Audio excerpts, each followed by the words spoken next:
जिस भारत को वसुधैव कुटुम्बकम कहने वाला देश कहा जाता है, क्या वही देश छुआछूत मानता था? सच जानेंगे तो आपकी सोच बदल जाएगी। ये कहानी नहीं, इतिहास का विश्लेषण है। क्या प्राचीन भारत में सच में छुआछूत और जातिगत शोषण था, या फिर यह झूठ हमें बार बार पढ़ाया गया? चलिए हजारों साल पुराने इतिहास से खुद जवाब ढूंढते हैं। वैदिक और प्राचीन भारत।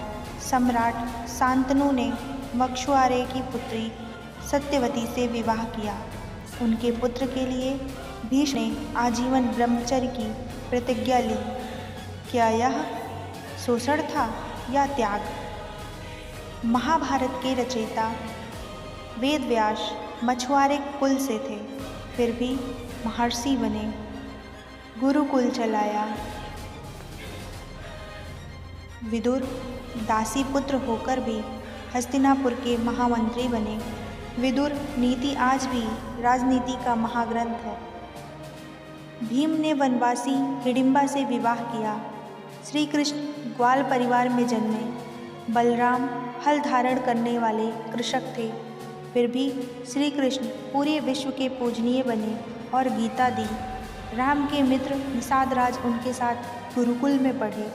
लव कुश ने शिक्षा पाई वनवासी महर्षि वाल्मीकि के आश्रम में। साफ है, शिक्षा, सम्मान और पद योग्यता से मिलते थे, जन्म से नहीं। वर्ण काम के आधार पर थे। आज की भाषा में डिवीज़न ऑफ लेबर। जनपद और साम्राज्य काल। नंदवंश मगध नाई कुल से उठकर सम्राट बने। मौर्य वंश मोर पालने वाले चंद्रगुप्त को ब्राह्मण चाणक्य ने भारत का सम्राट बनाया। गुप्त वंश घोड़े का व्यापार करने वाले 140 वर्षों तक स्वर्ण युग।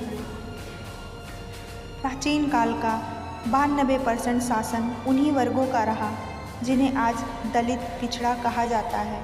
तो फिर शोषण कहाँ था? मध्यकाल और मराठा युग। बाजीराव पेशवा ने ग्वाले गायकवाड़ को गुजरात का राजा बनाया। चरवाहा होलकर को मालवा का शासक। अहिल्याबाई होलकर शिवभक्त, मंदिर और गुरुकुलों की निर्माता। चर्मकार रविदास और रविदास के गुरु ब्राह्मण रामानंद। यहाँ भी कोई जातिगत दीवार नहीं दिखती। असल गंदगी कब शुरू हुई? मुगल काल में।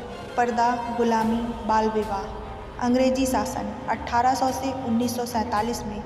डिवाइड एंड रूल और जाति की सख्त दीवारें। अंग्रेज अधिकारी निकोलस डिक्स की किताब कास्ट ऑफ माइंड बताती है कैसे अंग्रेजों ने जातिवाद को मजबूत किया और कैसे कुछ स्वार्थी नेताओं ने उसे राजनीति बना दिया। मेगस्थनीज, फाहियान, वैनसोंग, अल-बरूनी, किसी भी विदेशी यात्री ने नहीं लिखा कि भारत में जातिगत शोषण था। इसका निष्कर्ष है, प्राचीन भारत योग्यता, कर्म और समरसता, जातिवाद, औपनिवेशिक साजिश, आधुनिक राजनीति। अगर इतिहास सच में जानना है तो किताबें पढ़िए, ना कि प्रोपेगेंडा। सच कड़वा हो सकता है, लेकिन इतिहास झूठ नहीं बोलता।